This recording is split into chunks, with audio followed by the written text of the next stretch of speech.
This is probably one of the top 12, so the top dozen of all storms ever seen on this planet.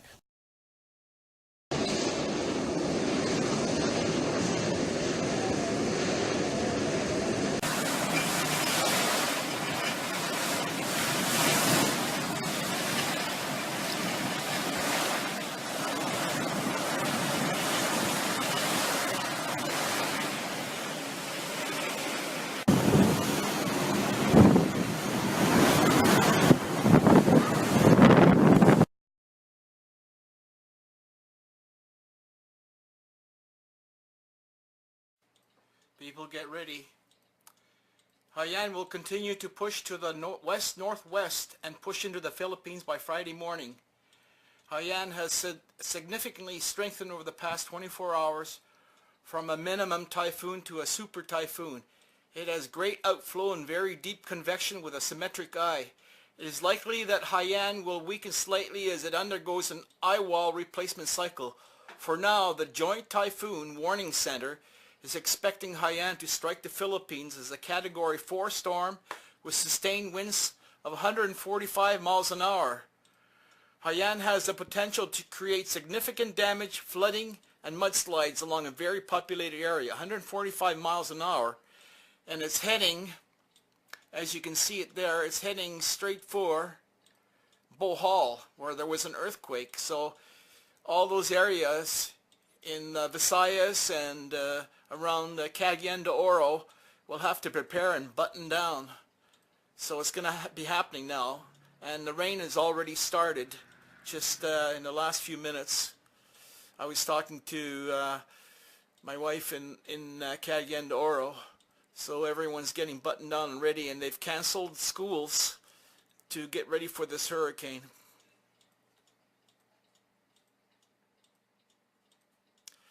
There it is, and there's, of course, Mindanao, and Bohol is that green speck island right there that got hit with the earthquakes, and there's Cebu and the Visayas, that longer piece of land, and Cagayan de Oro is right in the bottom there in that bay. So I guess Surigao will get plastered too, and also probably Leyte as well.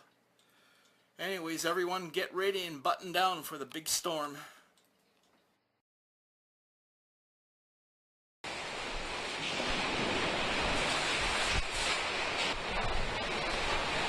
Pasado alas 6 ng umaga, sa kasagsagan ng paghambalos ng bagyo sa downtown Tacloban, kitang-kita ang bagsik ni Yolanda sa live report ni Atom Araulio sa umagang kay ganda. At kasalukuyan na ang binabayo ng malakas na hangin itong syudad. Dito lang tayo sa mga gilid ng mga building para makapagkubli ng konti. Pero sa ngayon, kailangan ko lang ilarawan sa inyo yung nararamdaman nating lakas ng hangin dito. Napakalakas, at kung mapapansin nyo nga, halos wala na tayong makita dahil doon sa kasama niyang ulan na kung ano-anong direksyon na dinadala nitong malakas na hangin. Dito sa going downtown, sa magkabilang bahagi ng kalsada, marami ng mga nagkalat na debris at hindi pa tayo sigurado kung ano yung mga lugar na napinsala nitong bagyo. Kaya ako nakasuot ng helmet kasi maraming mga lumilipad din ng mga yero. Sa lakas ng hangin at ulan, minabuti ng news team na sumilong na lamang muna sa isang gusali.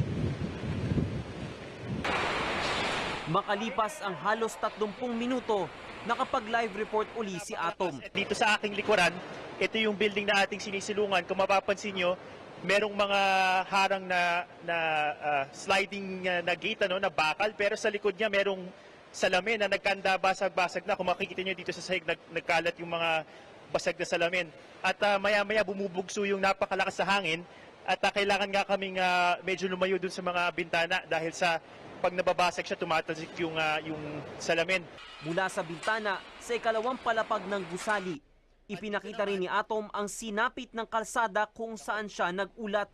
Ilang minuto pa lang ang nakakaraan. Palagay ko ito na yung storm surge natin dahil sa kung kanina nakatatayo pa ako dito sa lansangan sa labas, ngayon ay hanggang tuhod na yung tubig. Ito po ay malamang galing po sa ating karagatan na nandito lamang sa aming likod. Ito po yung posibleng storm surge na ang taas po ng tubig. Palagay ko ay pambihira itong ganitong nangyayari na tumataas yung tubig dito sa downtown Tacloban. Sa magkabilang bahagi nitong ating kinatatayuan, talagang wala na tayong makita. Siguro mga 10 feet, 20 feet lamang. Pero sa lakas ng hangin at yung dala niyang ulan, napakatindi ng loss of visibility namin. Hindi namin masigurado kung ano ba yung sitwasyon ng ating mga kababayan dito. Ito, sinisilip ko lang sandali, ano? Wala na talaga tao sa mga kalsada. Ilang minuto pa, bumagsak na ang linya ng komunikasyon sa news team. Gayon din ang supply ng kuryente sa lungsod. Mistulang dagat na inaanod ang lahat ng madadaanan nito. Sa tansya nila, halos 10 talampakan ang taas ng tubig. Ito na ang huling broadcast ng news team mula Tacloban. Halos ganito rin inilarawan ng TV Patrol anchor na si Ted Filon ang karanasan niya at kanyang crew sa Tacloban City. Nakausap ni Kabayan Noli Di Castro si Ted sa DZMM bandang alas 7 ng umaga. Si Ted Filon, Ted. Kabayan, Yes, you're on there now. kabayan, eto na mismo yung mata ng bagyo na kasalukuyang tumatama sa Tacloban City, kabayan.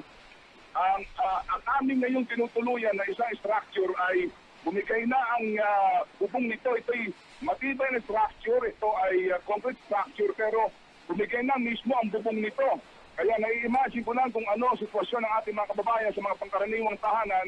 Nararamdaman mo ang paggalaw ng pader.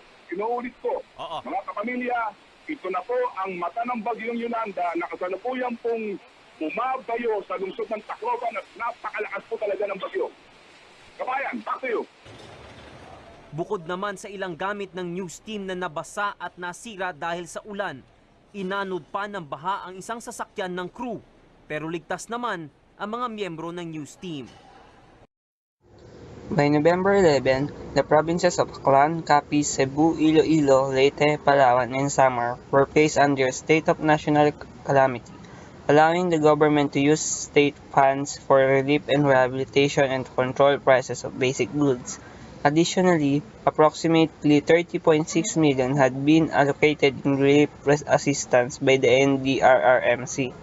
Local and national agencies deployed a collective 18,177 personnel, 844 vehicles, 44 seagoing vessels, and 31 aircraft for various operations.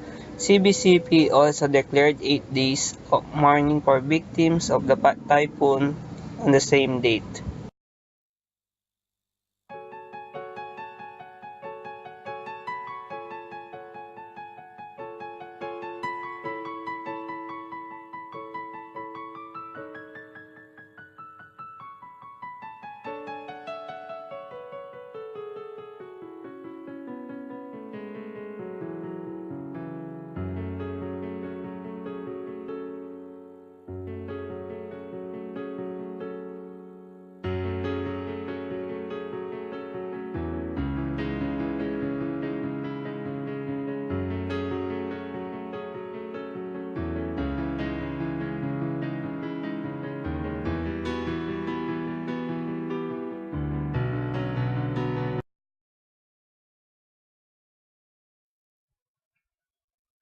The storm crossed the Visayas region for almost a day, causing widespread flooding in Cebu and Bohol struck by a magnitude 7.2 earthquake 2 weeks before. Cities were also severely devastated. During the morning of November 8, media stations across the country were able to broadcast live the destruction of Yolanda. However, before afternoon, all communications on the Visayas region failed. The most powerful tropical cyclone of the year hit the Philippines on the November 8, 2013. Super Typhoon Yolanda barreled through most of the Visayas, leaving a trail of devastation in its wake. Those videos present some coverage of impact of the typhoon as well as response and relief efforts by government, the private sector, civil society, and international and local humanitarian organizations. In the coming weeks and months, this will also follow efforts to help affected communities recover from the ravage of this disaster. Casualties as of December 10, 2013, 5,936 individuals were reported dead, 27,022 injured, and 1,779 are still missing. Exactly 1 week ago today, strong winds whipped tsunami-like waves and demolished large parts of the Visayas, killing thousands. Experts say it's the strongest typhoon to hit land, Typhoon Yolanda, international name Haiyan. Latest government data show the death toll at 3,621 with 1,140 people missing. The figure is now higher than the estimates of President Aquino, who earlier told CNN about 2,000 to 2,500 were killed in the aftermath of the typhoon, significantly lower than earlier estimate of 10,000. The bulk of the casualties happened in the eastern Visayas, where at least 3,422 are killed. Eastern Visayas is made up of the two main islands of Leyte and Samar, which suffered the brunt of the storm.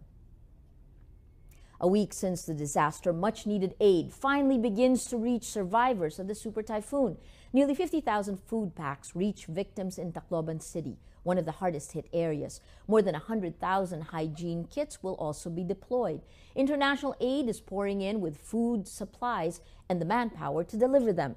The U.S., Japan, Australia, and the U.K. send planes to bring aid to far-flung areas. This comes after criticism the government is inefficient in relief and aid efforts. The priority now is to reach the victims and assist survivors. National government and international aid workers race to deliver aid to remote areas that have gone for days without supplies. Despite the outpouring of support, more help is needed. The United Nations estimates the Philippines will need $301 million for the rehabilitation and recovery of more than 11.5 million affected people. The relationship between the Philippines and the United States has swung from love and hate at different times, but the crisis in the eastern Visayas proves a friendship that goes back stands. Carmela Fonbuena reports. They lost everything: houses, possessions. Worst of all, they lost loved ones. Still, they were lucky to survive the strongest typhoon recorded and luckier to get a seat on board a C-130 plane. Saka yung bahay namin na was out. At saka yung mga kamag-anak namin nagpatay. Mga anak nila, mga 16 ang patay. At saka kaya napunta kami rito at saka nanghihingi kami ng tulong sa mga kamag-anak namin dito. The faces are different but the stories are the same. 50-year-old Ulderico Diaz is from Gian, Eastern Samar. He's among 2,500 survivors who landed in Villamor Air Base in Manila. Ang tubig sa amin, umabot ng 100 feet. Ang taas kasi nasa tabing dagat kami. Sa Pacific Ocean. Kinarga ko dito sa balikat ko yung apo ko. At saka papunta kami doon sa nabagsak na lubi. At umano kami doon, kumabir habang malakas ang hangin. Pagkatapos, pag madaling araw na, pumunta kami doon sa bundok. At saka tumago doon kami sa kuiba. Kasi langoy lang kasi wala naman kami mapuntan talaga. Yung sipalaran na lang sa amin kung mabuhay kami o patay, basta. Ulderico left his wife and 6 children and fought to get a seat on the cargo plane. He says he will return with food to feed his hungry family. It's been a week since Yolanda devastated the Visayas. There is plenty of aid, but it's not reaching the people who need it the most. The Americans were among the first to send aid, immediately flying in C-130 planes and Osprey aircrafts to support the 3 C-130s of the Philippine Air Force. The Americans will now move their aid and resources to the neglected towns of Eastern Samar. I think we can say that there's good distribution now happening through many areas that may have not seen distribution before. Helicopters. All of those assets are now moving resources from Tacloban out to multiple points. I think 16 or 18 different drop points yesterday. Joint Filipino and American exercises had prepared for a scenario like Haiyan. Clearly, we're working shoulder and shoulder with the Philippine government, with the Philippine people, trying to work our way through the suffering. This reflects our dedication to a good friend and a good ally in the Philippines. The Americans brought in so much in resources, it's a running joke. they're building a base here. Proponents of increased U.S. presence in the Philippines say this is a clear example of the benefits of the deal. The critics are quiet in the face of hard realities. The country badly needs its American friends now.